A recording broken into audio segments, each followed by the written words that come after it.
तो दोस्तों आप जो अभी ये यहाँ पे सामने टेबल देख पा रहे होंगे, ये ऐसा दो टेबल था और इसी पे मैं मैदा को गूँथता था। अपना एक प्लाई का उस पे जो सनमाइका जो होता है वो लगवा कर एक बैकग्राउंड बनवा लिया था और उस समय थोड़ा सा और इनकम आने लगा था तो मैं डेस्क वगैरह भी बनवा लिया था और जो लाइट का व्यवस्था है वो मैं मतलब जुगाड़ लगाकर काम करता था।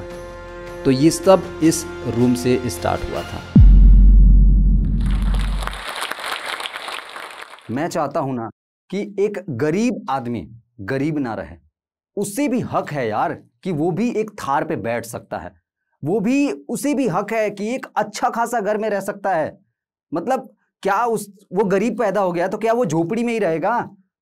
क्या वो गरीब पैदा हो गया तो सिर्फ वो साइकिल से ही चलेगा? पैदल ही चलने का हक है, उससे भी बुलेट पे चढ़ने का हक है मेरे दोस्त। इसीलिए आज जो मैंने अपनी लाइफ में अचीवमेंट हासिल किया है, जो लाइफ में मैंने मुझे सीखा है, जो मुश्किलें को मैंने झेला है, वो सबसे मैं आपको रूबरू कराऊंगा। इस कहानी पे एक फिल्म बन सकती है और वो फिल्म आगे चल के हो सकता है सुपर हिट भी हो जाए। मैं राजा राम प्रसाद और आप देख रहे हैं आपका सबसे फेवरेट जोश टॉक्स। मेरी कहानी शुरू होती है आज से कई साल पहले। तो मेरा जन्म 1 जनवरी 1997 को हुआ है, लेकिन हमारे माता पिता पढ़े लिखे भी नहीं थे। उन्होंने ऐसे ही जन्म तिथि हो गया मेरा, लेकिन मैं अपना बर्थडे 8/8/1997 को मनाता हूँ। मेरा जन्म झारखंड के गढ़वा जिला के अंदर एक रमना प्रखंड के अंदर हुआ है। और मेरे पिताजी जब मेरा जन्म हुआ था उस समय रिक्शा चलाते थे, ठेले पे चना बादाम बेचा करते थे और साथ ही साथ किसी के यहाँ मजदूरी भी किया करते थे और प्लस में उन्होंने खैनी वो वगैरह भी बेचा है जाकर बाहर में। तो मेरे पिताजी चाहते थे ना कि जो मैं काम कर रहा हूँ ये काम मेरे बच्चे ना करें, इसीलिए उन्होंने हमें एक अच्छी शिक्षा देने के लिए उन्होंने हमें एक पास में ही, मतलब ज़्यादा दूर तो नहीं कहूँगा, लेकिन वहीं पे एक प्राइवेट स्कूल था, वहाँ पे हमारा एडमिशन करा दिया और फिर हमारी पढ़ाई शुरू हो गई। मैंने उस स्कूल में ज़्यादा दिन नहीं पढ़ा, मैं मात्र उस स्कूल में 2 क्लास तक ही पढ़ गया। क्यों? क्योंकि भगवान को मंजूर ही नहीं था यार कि मैं एक अच्छी शिक्षा प्राप्त करूं, मैं अच्छा आगे लाइफ में जो मेरे सपने हैं वो मैं पूरा करूं, नहीं मंजूर था। वहीं पे मेरे भाई मेरे पिताजी को लंकवा मार दिया। और यार जब पिताजी को लंकवा मारा था मैं उसी जगह था और मेरी उम्र कुछ ऐसी भी नहीं हो रही थी कि मैं सब कुछ समझ पाता। पिताजी बताते जा रहे थे कि बाबू ठंडा लागत पता है, इसे गर्म करके छोलनी दे दो यार। तो मैं उनको भाग भाग के देता था, घर में कोई नहीं था। तो फिर सब लोग घर पे आए, ये सब पता चला तो सबको बहुत धक्का लगा यार। जब हम लोग इलाज करवाने गए थे तो हमारी इलाज भी नहीं हो रही थी। कारण था ना कि डॉक्टर को पता था कि यार ये पैसे नहीं दे पाएगा, लेकिन कहते हैं ना कि हर जगह पे इंसानियत बची हुई है। गांव के एक वो आज नहीं है हमारे बीच, गुजर गए हैं, गोपाल साहब उनका नाम है। उन्होंने कहा था, चीख के कहा था कि महिपाल साहब मेरे पिताजी का नाम है, तो जितना दवाई चाहिए ले जाइए, पैसा का टेंशन मत लिया, बाद में ही दिया। तो फिर जाकर वहाँ से हमारी इलाज शुरू हुई पिताजी की, फिर वो ठीक हुए। इस बीच हमारे पास पिताजी जो भी थोड़े बहुत पूंजी इकट्ठा किए थे उन सभी से पाई जोड़कर ना घर पे ही ब्रेड का कारखाना शुरू कर लिए थे, ताकि बच्चे अच्छा देख सके यार, वो भी अच्छी जीवन जीने के लिए पैदा हुए हैं, घिसने के लिए थोड़ी पैदा हुए हैं। तो इसलिए वहाँ पे ब्रेड का फैक्ट्री शुरू हो गया। हम धीरे धीरे कुछ आगे बढ़ ही रहे थे। मेरे पिताजी किताबें लेके दे दिया करते थे, कॉपी कलम घटता था तो दे दिया करते थे, लेकिन ये क्या, हमारे घर में जो हमने फिर से कमाई किया था हमारे घर में चोरी हो गया। जो पिताजी ने ब्रेड का फैक्ट्री शुरू किया था, वो जो फैक्ट्री था वो एक दुकान था और वो फैक्ट्री एक मशीन आजकल मिलता है, लेकिन वो मशीन हम लोग के पास नहीं था। हाथ से बनाया हुआ इस तरीके से एक फैक्ट्री रहता है जो ईंट से बनता है। चोरों ने ये क्या किया था कि उसे भी तोड़ दिया था। वो चोरी ना बहुत बड़ा झटका था, लंकवा से भी बड़ा झटका था। उस समय तो हमारे पास कुछ पूंजी भी था ना कि हाँ चलो पिताजी ने शुरू कर दिया, लेकिन यहाँ तो हमारी रास्ता ही बंद हो गया था। आगे फुल स्टॉप लग गया था कि यार अब हमारे पास कुछ भी सोचने का नहीं है, और हम एकदम से कंगाल हो गए। लेकिन जैसे तैसे करके पिताजी ने और मम्मी ने गए, वहाँ पे पास में हमारे एक रिश्तेदार हैं, उनसे 5,000 रुपये एज ए लोन ब्याज पे उन्होंने लिया कि हमें दे दीजिए, हमारे ये सिचुएशन हो गया है। उन्होंने दे दिया। अब वहाँ से जैसे तैसे करके फिर से पिताजी ने अपने उस मुकाम को शुरू किया। लेकिन अब हमें ये अकल आ चुकी थी, हमें दिमाग खुल रहा था कि अब हमें भी कुछ करना चाहिए, क्योंकि हमारी आगे की पढ़ाई जो थी वो अब प्राइवेट से बंद होके सरकारी में शिफ्ट हो गया था। अब हम प्राइवेट में नहीं पढ़ते थे, अब हम सरकारी में पढ़ते थे। वहाँ पे हमारा एडमिशन हो गया, लेकिन हमारे पास किताबें लेने के लिए, कॉपी लेने के लिए, किताबें तो स्कूल से मिल जाती थी, लेकिन कॉपी भी चाहिए, कलम भी चाहिए, जरूरी इंस्ट्रूमेंट भी चाहिए। तो वो सब कुछ हमें अपने पैसों से कमा कर लेना पड़ता था। जब हम दिन के मॉर्निंग में ही उठ जाते थे, सुबह में ही उठ जाते थे, 5 बजे उठते, वहां पे उठ के और फिर हम गले में टोकरी लटका कर और ब्रेड बेचने ले जाते थे। मेरी उम्र उस समय आप सुनोगे तो आपके पैरों तले से जमीन हिल सकती है, क्योंकि उस समय मेरी उम्र सिर्फ 8 से 9 साल थी। और उस समय वो बच्चा खेलने कूदने की उम्र था, शरारत करते थे, पिताजी उनको मारते, लेकिन नहीं, बच्चा तो अब जवान हो गया था, पापा के जूते पहनने लायक हो गया था। नहीं, 8 साल की उम्र में मैंने गले में टोकरी लटकाकर ब्रेड बेचा है। लोगों के घर घर जाकर, गांव गांव रोड पे जाकर मैंने ब्रेड बेचा है, और चिल्ला चिल्ला के कहता था, ब्रेड, पावरोटी ले लो, बिस्किट ले लो, 5 रुपए 10 रुपए वाला ले लो। इस तरीके से मैंने चिल्ला चिल्ला के बेचा है। मैं जिस प्राइवेट स्कूल को छोड़ा था वहां पे भी जाकर मैंने ब्रेड बेचा है, जिस स्कूल में कंटिन्यू पढ़ रहा था वहां पे भी जाकर ब्रेड बेचा है। तो फिर वहां पे मुझे एक नया नाम मिल गया। मेरा नाम पिताजी ने कितना अच्छा दिया, राजा राम प्रसाद, लेकिन फिर लोगों ने मुझे परोटिया कहने लगा। क्लास में मैं जाता था, अरे परोटिया आ गई ले, अरे परोटिया यहाँ पे आजा बैठ जाओ, परोटिया झाड़ू लगा दे, परोटिया मेरे लिए पानी ला दे।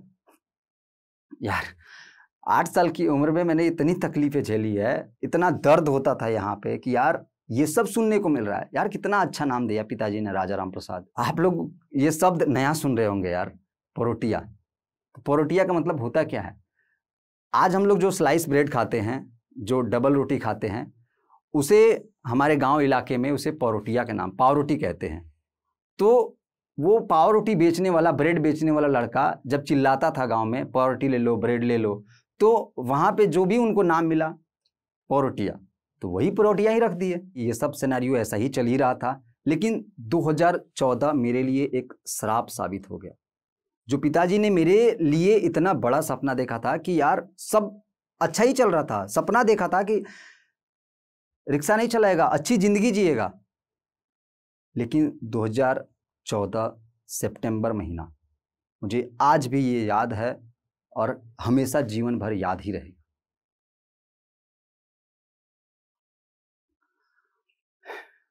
डॉक्टर ने ये कह दिया कि अब आपके पिताजी नहीं रहे। मैं ये खड़ा ही था, ऐसे ही खड़ा था, सीधे अपने पापा के पैरों पे जाके गिर गया। संभलने का समय क्या होता है, उस समय मुझे कुछ भी नहीं पता था। फिर कहावत कहते हैं ना कि कफन खरीदने के भी किसी के पास पैसे नहीं होते हैं, इलाज कराने के लिए नहीं पैसे थे, इकट्ठा हुआ तब गए। पापा के अब काम क्रिया करने के लिए भी हमारे पास पैसे नहीं थे। कर्ज लेकर हम पापा के जो काम क्रिया है वो किए। 75,000 रुपये का कर्जा हो गया था। 25,000 रुपया जब कंप्लीट हो गया सब कुछ, 25,000 रुपया हितनाथ जो भी मेहमान थे उन्होंने बांटा कि अब तुम तीनों को इसका कर्ज को अदा करना है। अब क्या हुआ कि मैं जिस स्कूल में पढ़ता था, बलराम सर मुझे वहीं के पास के स्कूल में एज ए टीचर ज्वाइन करा दिए। मैं दुकान में स्टाफ के रूप में भी काम किया हूँ।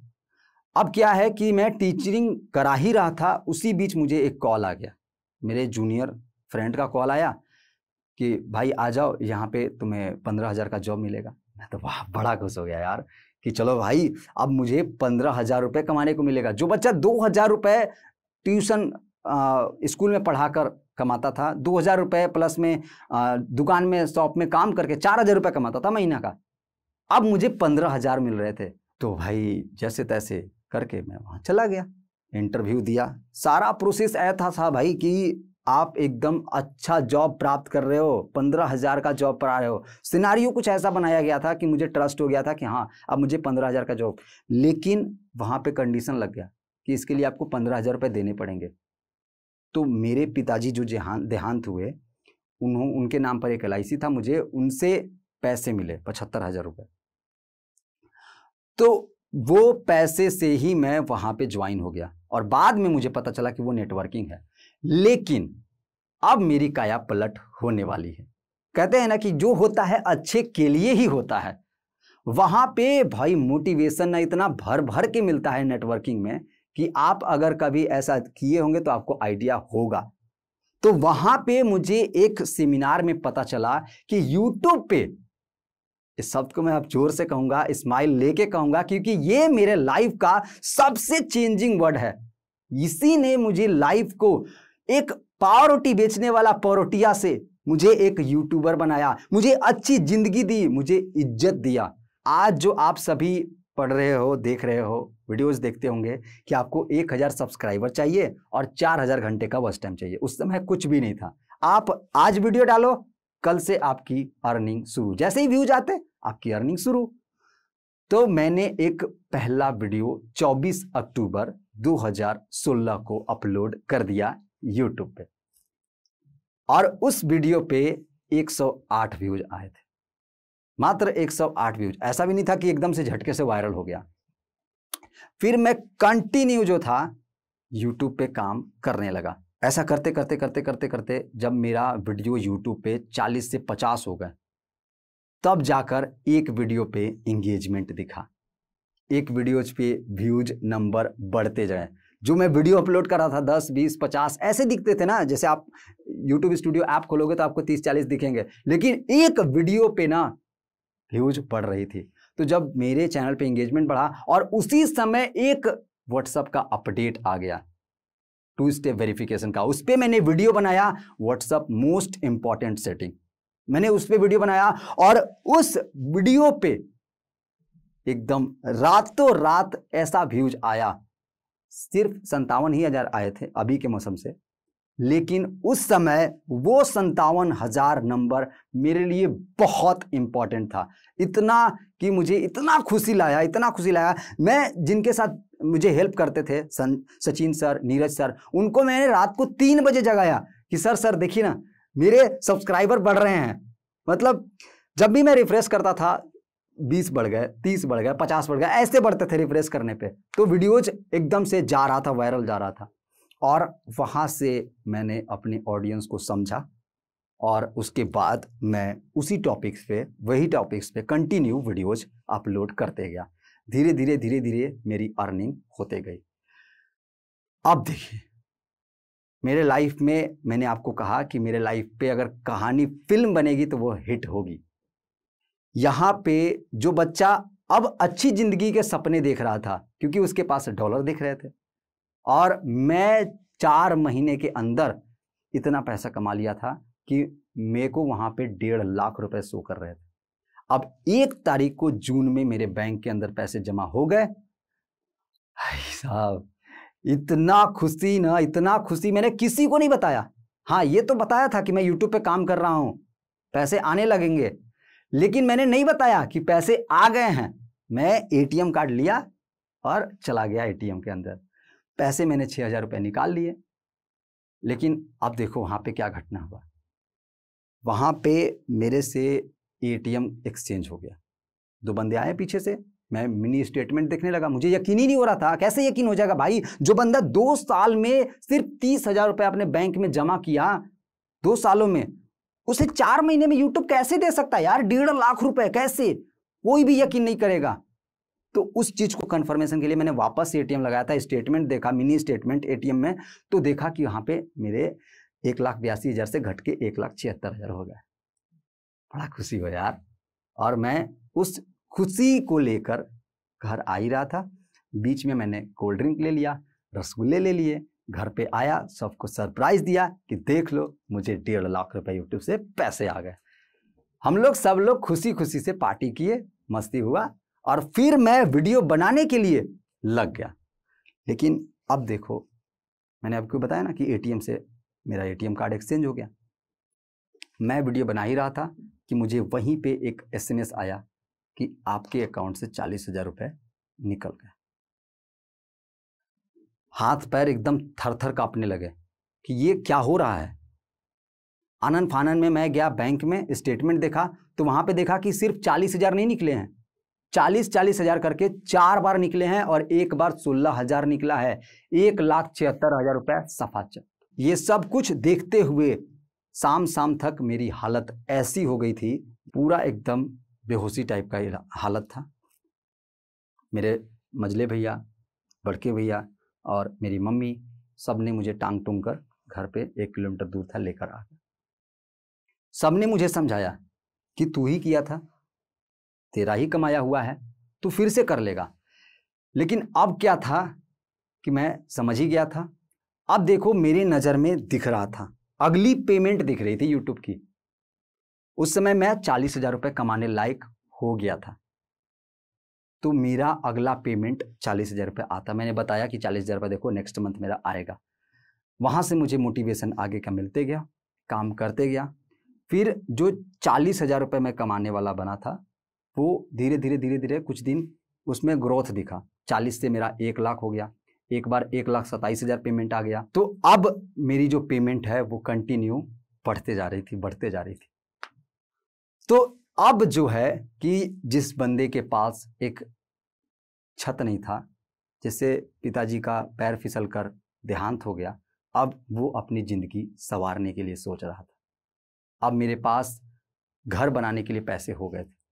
मैंने अपना पुराना मकान ही तोड़ा और उसी पे अपना एक नया घर बना। जब मैं वीडियो रिकॉर्ड करता था उस समय, शुरुआती के मैं बता रहा हूँ, उस समय मेरे पास कुछ भी नहीं था, न ट्राइपॉड था, न माइक था, न अच्छा फ़ोन था, कुछ भी नहीं था। लेकिन आज मेरे पास ट्राइपॉड आ गया था, लाइट्स आ गए थे, कैमरा में ले लिया, फ़ोन ले लिया अच्छा, और लोकेशन भी मेरे पास अच्छा आ गया। अब मैं फेस कैम वीडियो बनाना लगा। अब मेरा जो प्लान बी था, बैकअप प्लान, वो मैं धीरे धीरे उसको एक्सटेंड करने लगा। तो अब मैंने अर्निंग का जो सोर्स है वो और बढ़ा लिया।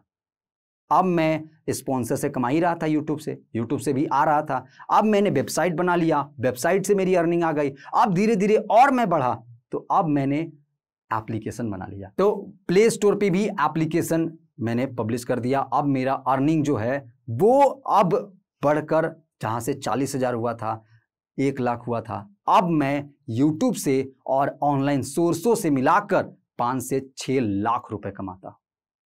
जो बंदा कुछ नहीं कर पाता था, जिसे लोग कुछ भी चिढ़ा देते थे, कुछ भी नाम दे देते थे, अब वो मैंने इज्जत कमा ली है और आगे कंटिन्यू मैं करूंगा।